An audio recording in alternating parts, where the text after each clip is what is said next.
Brian, they were calling this the fight of the year. How would you characterize it? Oh, yeah, it was an epic. There's no question. I mean, rounds 2, 3, and 4, I'd put up against Hagler-Hearns 1, 2, and 3. It was that good. And I would say after watching round 1, I wonder how many people would have bet on Manny Pacquiao. Not too many. Cotto came out, was boxing, was pushing Manny Pacquiao back, and then it was fast and furious for 3 epic, caveman-like rounds. At what point in time did you think this fight was turning? Round 6 was when Pacquiao went from retreating to advancing, and it was just advance and punish from there. That's where things started to slow down. But again, rounds 2, 3, and 4 are far more epic and nuanced than the scoring system allows. So to say it was a 10-9 round or a 10-8 round, and I scored all 3 for Pacquiao, and I think you have to give those second 2 rounds to 10-8. But Cotto was landing hard shots in those rounds. And again, Cotto early on was boxing well. He looked fast. He did not look like the damaged remnants of the guy who was in the Antonio Margarito beatdown. So I believe this is just all Manny Pacquiao, who now has 3 straight wins, think about it, over Oscar De La Hoya, Ricky Hatton, and now Miguel Cotto. What difference was Pacquiao's speed in this one?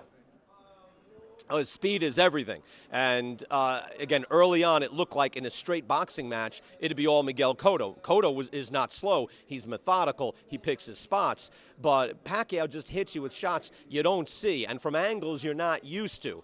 He's kind of intuitive. He's well-trained. He's well-schooled, but he's also intuitive and will just sling all sorts of shots. If you remember, terrible Tim Witherspoon was known for his overhand right hand where it would come over the top, where most guys are flashing it straight out. Most people aren't used to that. He also knocked him down with a right hand, which was surprising. So Pacquiao's the total package, and he had to bring so much energy and so much fury to make this not just his night and a win, but just to make things even early on in the fight. Again, for those who are watching now who didn't see the fight, it looked early like, wow, Cotto is what we expected from De La Hoya or Hatton, a guy who was too big and was going to push Manny Pacquiao, a much smaller man, around the ring. Now, Pacquiao becomes boxing's first ever 7-division world champion. We showed the graphic to the folks at home. You're a veteran of a lot of fights. You've seen them come and go. Where would you place Pacquiao in boxing history so far? He's an all-time great, and he's moving up the ladder on the pound-for-pound list. He's in the teens already. It sounded crazy. We had a discussion, Teddy Atlas and I, on Friday Night Fights, and I compared him to Alexis Arguello 2 or 3 fights ago. Arguello had moved up and had won 3 weight classes and was stopped actually by Aaron Pryor in an epic fight. Well, Pacquiao has moved from being a champion at 112 pounds and is now the legitimate champion at 140 and just beat either the best or the second best welterweight in the world. So it's epic. He's an all-time great, and who knows where it stops. This was a tremendous win. You could say things about Oscar De La Hoya. Well, he was dry. Well, Ricky Hatton was made to order, but I don't know what you can do in revisionist history to take away anything, which is, what happens in boxing from this night for Manny Pacquiao. And BK, he just continues to keep moving up in weight. How far can he go?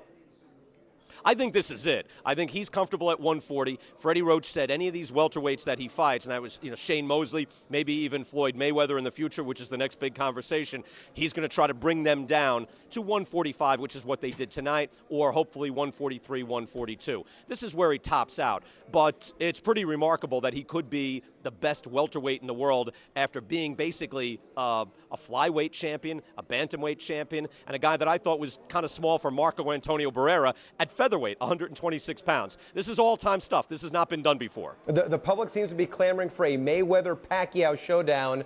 Is that essentially the next step here? Well, yes, but things are not that simple. You have to see what happens with Floyd. How does he feel about it? How does Freddie Roach feel about it? And Pacquiao. Freddie Roach and Pacquiao don't think they go in and mow down Floyd Mayweather. And Floyd, wants to negotiate. I don't know how comfortable he is negotiating with Bob Arum, his former promoter. There's bad feelings there. Arum promotes Manny Pacquiao. But there will be so much money at stake. And Floyd Mayweather, as he says, if it makes dollars, it makes makes sense. He could make so much more money fighting Manny Pacquiao than anyone else. This is the obvious move. How it happens, how easily it happens, we don't know. But BK, do you really think, I mean, you've interviewed him several times, that Mayweather would have difficulties dealing with Arum, knowing that there is a lot at stake here? Yes, that happens. It will be an impediment. And we also have to see, here's one thing to look at. What are the pay-per-view numbers for this fight? It's expected that this will be a very high number. Now, Floyd did very well against Juan Manuel Marquez, over 1 million buys, just over 1 million. That surprised me.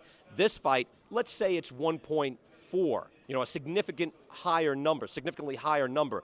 I think at that point, Arum and the Pacquiao people will look for more than a 50-50 split. That will not go over well with Floyd Mayweather. Either way, it's going to be a big payday for both fighters if it indeed happens at some point in time. As for Miguel Cotto, what happens to him?